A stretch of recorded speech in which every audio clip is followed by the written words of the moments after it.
আমাদের আলমগীর পরিচয় আছে আর সুন্দর সরস্বত লবণের গিয়ে হয়ে আর ফানের কিছু সরস্বত লবণের হাতা হয়ে আগিয়ে আনতে ফান লইয়ে মানুষ চলে নিতে পারবি ফানের দামে বাড়া হয়ে সরকার তো মানে দেশের বেশি লসের হতি এর মানুষ গরিব গুণী মানুষ ভাত কেন্দ্রে মরে যাবে সমস্ত কিসে অনেকে দিন পারে ফানি বেশি এর এখন দেশের সময় মানুষ বেগুন তাইজের কই বড় তো আর তো এদুর মে 4-5 লাখ টাকা এই বড় এর মে আয় আগে ভাচন্দ বড় এর মে 30-40 টাকা আজি বাজে 800 টাকা পানি গিয়া পানি নেমে নিকাশ হবে কার একটা সাইজ আর ফার দাম একটা বাড়াই বেলা সাইজ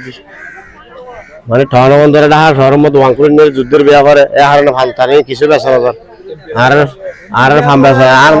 আর আমাদের আলমগীর পরিচয় আছে আর সুন্দর সরস্বত লবণের গিয়ে হয়ে আর ফানের কিছু সরস্বত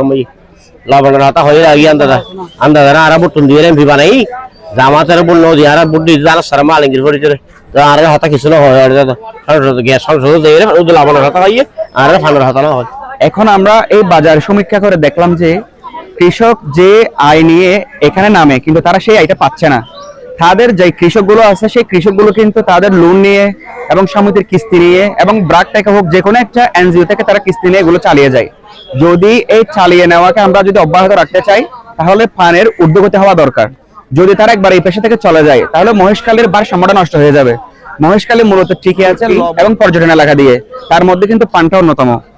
আমি প্রশাসনের সুদৃষ্টি কামনা করছি তাদের দিকে যেন তারা একটু নজর রাখে এবং আমাদের পান শিল্পকে বাঁচিয়ে রাখে। ধন্যবাদ।